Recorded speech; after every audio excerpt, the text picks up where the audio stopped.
Everyone thinks taxes are decided in Parliament, debated, voted on, and announced in neat percentages. But the most effective tax in modern history doesn't appear in any law. It doesn't have a rate. And yet, it quietly drains more wealth than income tax, sales tax, or corporate tax combined. Economists call it financial repression. You feel it every day, in your savings account, your mortgage, your pension, but you're told it's stability. The paradox is this. After every major crisis, war, depression, pandemic, governments promise to rebuild and support the people.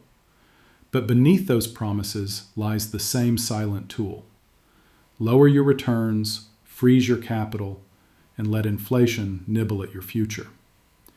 It's sold as prudence. In reality, it's a slow confiscation of purchasing power, a hidden levy on trust itself. Picture the 1950s. The United States and Britain have just emerged from the Second World War, drowning in debt. The average citizen believes victory brought prosperity. In truth, victory brought balance sheets on the verge of collapse. Public debt in the U.S. exceeded 120% of GDP. In Britain, it reached 250%. Raising direct taxes would spark revolt. Printing money openly would destroy credibility. So they chose a third way, invisible, technical, and devastatingly effective. They ordered central banks to keep interest rates below inflation.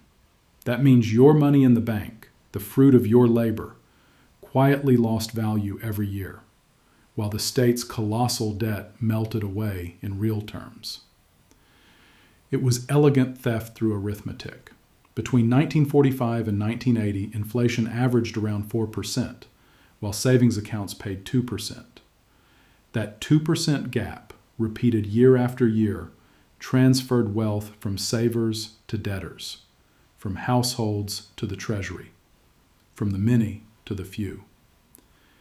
And yet, nobody rebelled, because the mechanism hid behind the language of growth and recovery. Newspapers called it post-war optimism. The IMF called it capital management. Bankers called it prudence. Only later did historians name it for what it was, financial repression. It's the same principle as clipping coins in medieval Europe, a ruler shaving silver from every coin in circulation. Except today, the clipping happens digitally, invisibly, with the full cooperation of economists and central banks. You think you own your savings, but in a system designed to pay you less than the inflation rate, you're working for a debt you didn't incur. The tragedy and the genius is that it works. For decades, governments reduced their debts without riots, without revolutions, simply by engineering a world where your money quietly serves theirs. They tell you it's for your security, but look closer and you'll see the oldest equation in finance. One man's stability is another's confiscation. If you've ever wondered why your salary rises slower than prices, why safe bonds don't make you richer, or why your parents' savings bought houses while yours barely buy rent, you're already inside the machine. The story of financial repression begins, as most economic tricks do, in the ruins of war. It's 1945. The guns have fallen silent, but the balance sheets scream. The Allies have won, yet their treasuries are empty. The United States owes roughly $260 billion, a mountain of debt for that time. Britain's national debt is more than twice its GDP. France, Germany, Italy, bankrupt in all but name. And every finance minister faces the same impossible question. How do you pay back money that doesn't exist? Historically, there were three options. First, default, admit you can't pay. But after a global war fought for credibility, default meant political suicide. Second, hyperinflate, print your way out. But the ghosts of Weimar Germany, when prices doubled every few days, still haunted Europe. So they chose the third option, financial repression, a polite term for financial imprisonment. The idea was born inside treasuries and central banks in the late 1940s. It wasn't a single law or decree. It was an architecture, a web of quiet rules. At its core were two instruments: interest rate ceilings and capital controls. Governments forced banks to hold their bonds at low, fixed rates. They restricted citizens from moving money abroad. And they told savers that safe meant accepting less. In 1942, the U.S. Federal Reserve formally agreed to cap the yield on long-term Treasury bonds at 2.5%. Inflation soon ran above 5%. Every year that gap eroded real savings and lightened the state's burden.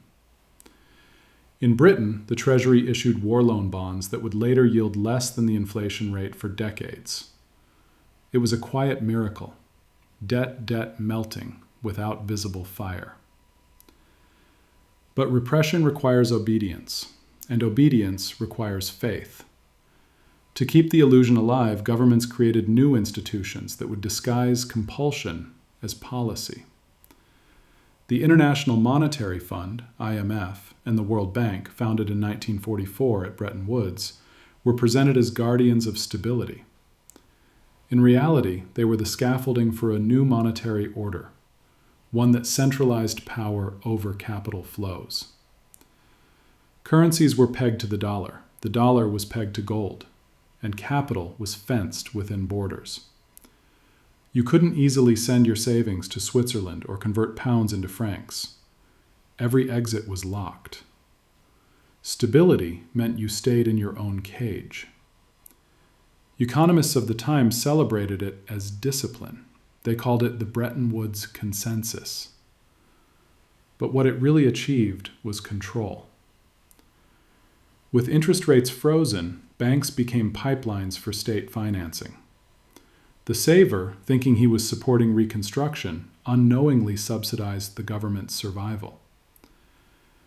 The architects of this order, men like John Maynard Keynes, Harry Dexter White, and the post-war Treasury mandarins, weren't villains. They were realists. They saw a world drowning in debt and concluded that the only way out was to make money cheaper than time itself. We can't raise taxes, they reasoned. We can't default, so let inflation do the work.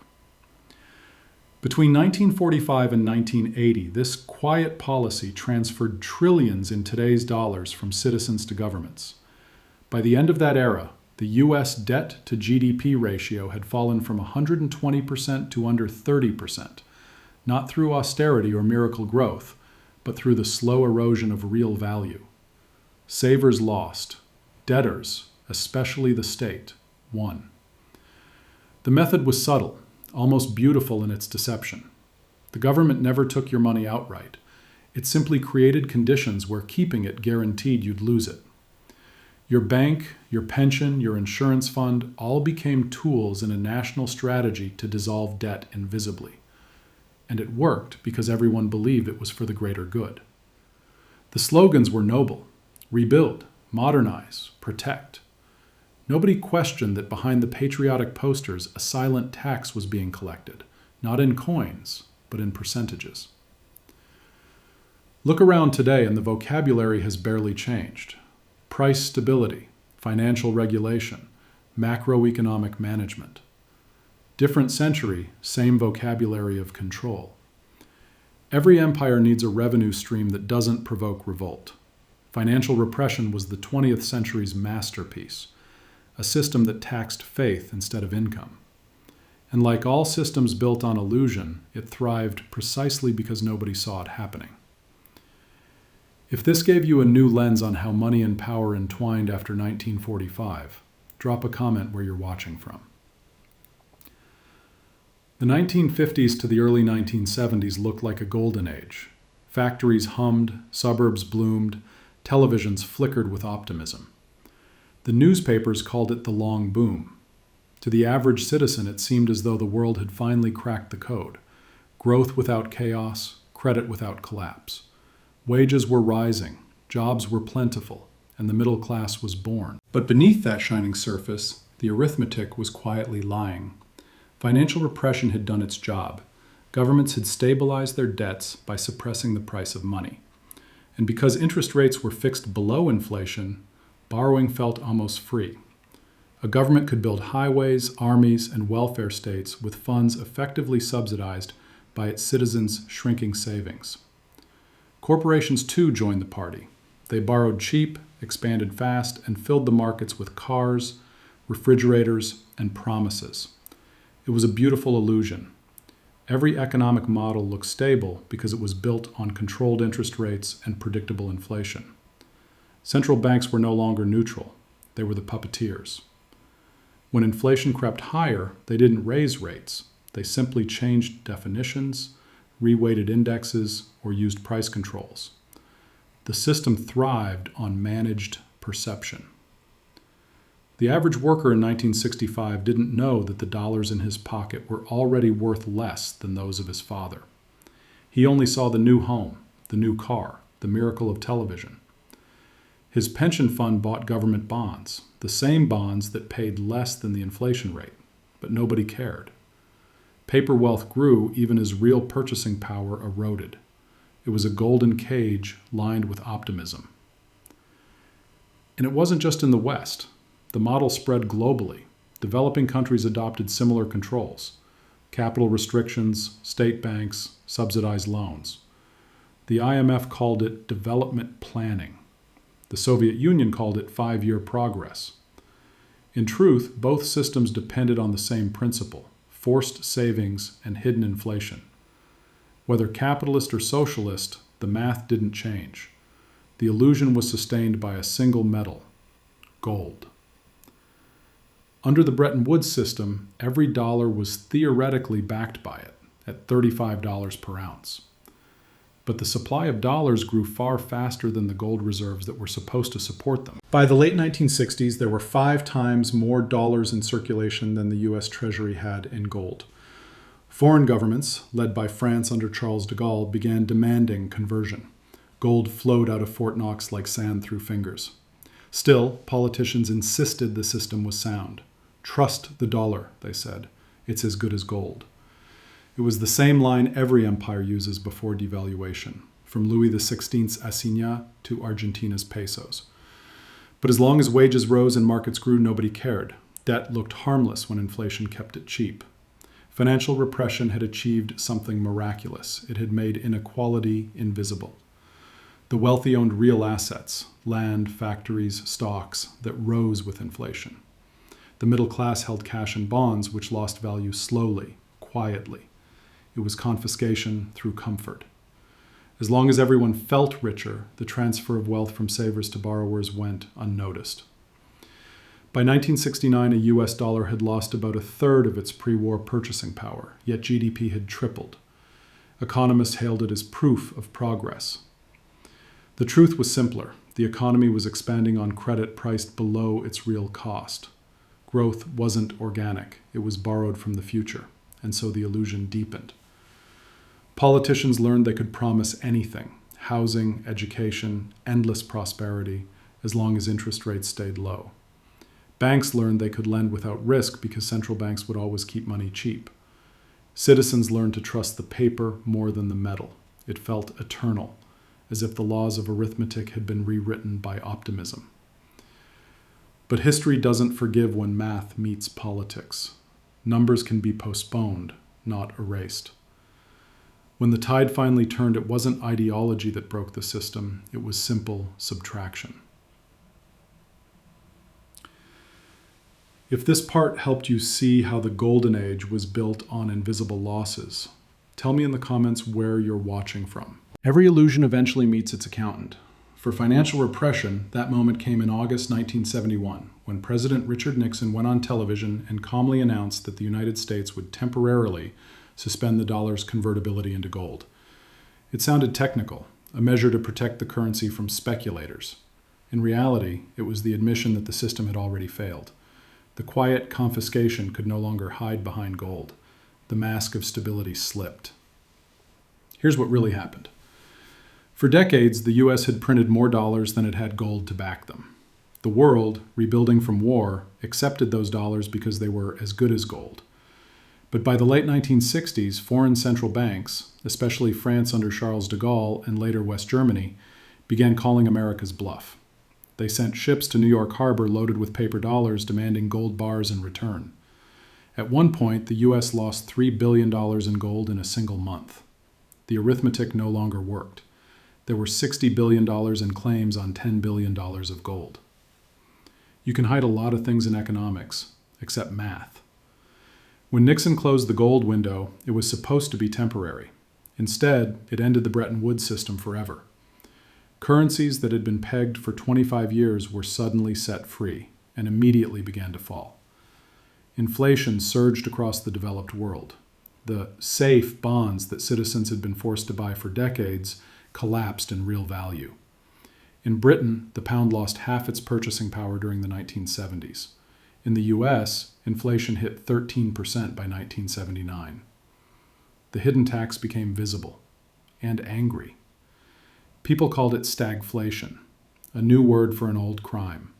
Prices rose, but growth stalled. Savings evaporated, wages chased inflation, and the middle class realized that their prosperity had been borrowed.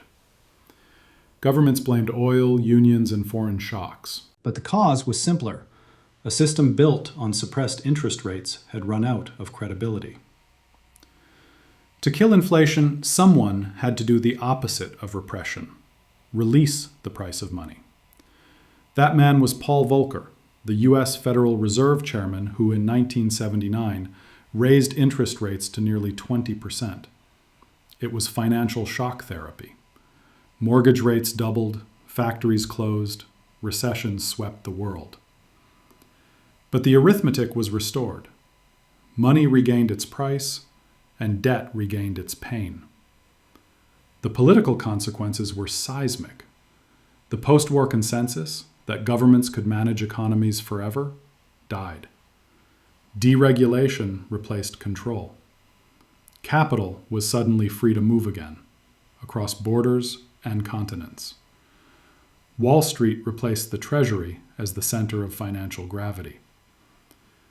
And a new illusion was born, the illusion of infinite credit. The tragedy of financial repression is that it always ends the same way. Not in revolution, but in disillusionment.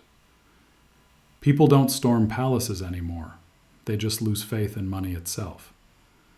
The same trust that once kept the system stable becomes the first casualty. When gold prices exploded from $35 to over $800 an ounce in less than a decade, it wasn't greed, it was escape. Investors were running from the invisible tax they'd been paying for 30 years. Bonds, once called risk-free, became the riskiest assets of all. It was as if the world collectively remembered that paper is only as honest as its issuer. And yet, the system didn't collapse completely. It evolved. The repression that once relied on fixed rates and capital controls would soon reappear in new forms, softer, digital, more sophisticated. Instead of forbidding you to move your money, they would make every alternative yield less. Instead of capping interest by decree, they would drown the market in liquidity. Every empire reinvents its methods of control. The post-war version used bonds and gold pegs. The modern one uses central bank balance sheets and quantitative easing. The principle never changed: manage the perception of safety while quietly transferring wealth upward. The mathematics that broke the 1970s still rules today. The names are different, but the hidden tax never left. If this part helped you see why the end of Bretton Woods was not a policy change but a confession, tell me where you're watching from. If you're hearing this in 2025, you're living inside the sequel. The same mechanism that melted war debts in the 1950s is back, dressed in digital robes, cleaner in language, softer in pain, but identical in function. It's called quantitative easing, negative real yields, macroprudential policy. But strip away the jargon, and it's the same old trick. Governments and central banks quietly transferring value from savers to debtors, from you to them. Look at the numbers. After the 2008 financial crisis, the U.S. Federal Reserve expanded its balance sheet from under $1 trillion to nearly $9 trillion. The European Central Bank and the Bank of Japan followed. Interest rates fell to zero, sometimes below. Inflation stayed tame for a while, so everyone applauded. Free money looked like progress again. But the cost was buried, as always, in time. When the pandemic hit in 2020, the printing accelerated beyond anything seen before. Over $25 trillion in global liquidity flooded markets within 18 months. Prices surged, wages lagged, and savings, those few digits you thought were safe, began losing value by 6%, 8%, 10% a year. Governments blamed supply chains and geopolitics, but inflation wasn't an accident. It was policy. Financial repression had returned. The tools were new, the logic eternal. By holding interest rates below inflation, governments could again dissolve their debts invisibly. The U.S. debt, now over $34 trillion, would shrink in real terms without anyone needing to announce an austerity plan. The bond market became a quiet laundromat for the state's obligations. Pension funds and insurers, bound by regulation to buy safe assets, financed it all, just as in the 1950s. Citizens thought they were saving for retirement. In reality, they were bailing out their governments. And once more, the story was wrapped in benevolence. We're protecting jobs. We're stimulating growth. We're managing inflation expectations. But behind every phrase was the same arithmetic. Interest enlessed in inflation equals hidden tax. Even the technology obeyed the pattern. Central bank digital currencies, CBDCs, are sold as innovation. But in truth, they promise perfect control. Where the post-war treasury needed capital controls to trap your money inside the system, a digital currency can simply code the restriction. It doesn't need to forbid movement. It can expire your balance, restrict spending types, or reward compliance. Repression becomes frictionless. The illusion of prosperity also returned. Stocks soared, real estate exploded, and for a moment, everyone felt richer again. But the gains weren't real. They were inflated, borrowed, denominated in debased units. Between 2010 and 2022, global wealth measured in dollars rose by nearly 70%. Yet median purchasing power barely moved. It was the same movie, wealth up, value down. Meanwhile, the same beneficiaries emerged. Banks earned spreads on cheap central bank money. Governments refinanced endless deficits. Asset owners, those who held real things, land, companies, commodities, watched them appreciate. The middle class, holding cash and pensions, silently paid the bill. Financial repression is the most democratic form of expropriation. Everyone contributes, but no one votes. And the moral camouflage persists. They say the economy needs lower rates. They say debt is manageable. But when inflation runs higher than interest for a decade, your savings lose half their purchasing power. Half your time, half your labor, half your life erased numerically. It's not a malfunction. It's the method. The arithmetic that melted post-war debt is now melting yours. The instruments are digital, the scale planetary, the illusion global. And as before, the public believes it's necessary, that a little inflation is the price of stability, that zero interest is compassion, that printing money creates prosperity. But systems don't collapse because of bad intentions. They collapse when trust, income, and real value diverge too far from the numbers printed on screens. When people realize that saving is losing, they stop saving. When money becomes too soft, society hardens. If you recognize echoes of the past in today's modern monetary tools, leave a comment and tell me. Do you still trust the paper? Every empire, no matter how sophisticated, eventually discovers the same truth. Money is not a tool, it's a mirror. It reflects what a society truly values, not what it says it values. Rome clipped its coins to fund its legions. France printed assignats to feed its revolution. Britain devalued the pound to preserve its empire. And today, we dilute our currencies to preserve our illusion of stability. Everyone thinks collapse comes from bad policy, from greed or corruption. But the deeper cause is always arithmetic. When promises outgrow production, when the numbers in the ledgers outrun the wealth they claim to represent, something must give. And since no politician dares to default openly, repression becomes the default itself. We don't cancel the debt. We quietly transfer it to the people. Financial repression isn't just an economic mechanism. It's a moral one. It depends on faith. It works only as long as you believe the rules are fair. The moment enough people realize that their savings are shrinking by design, the spell breaks. That's when capital flees, currencies crumble, and the accountants of history arrive with their ledgers. Arithmetic is patient, but it always collects. You might think we're more advanced now, that algorithms and central bank models can outsmart the limits of trust. But remember, mathematics doesn't vote, negotiate, or compromise. It simply tallies. When you suppress interest below inflation, you're declaring that time itself has no value.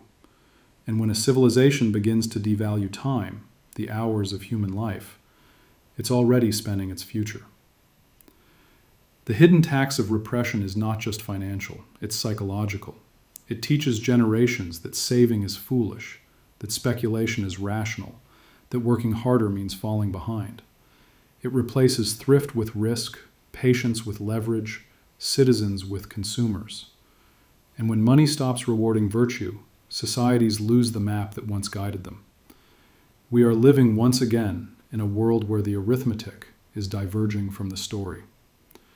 Debt is growing faster than output, assets faster than wages, and optimism faster than reality. The pattern is ancient. The empire always looks strongest right before its currency begins to fade.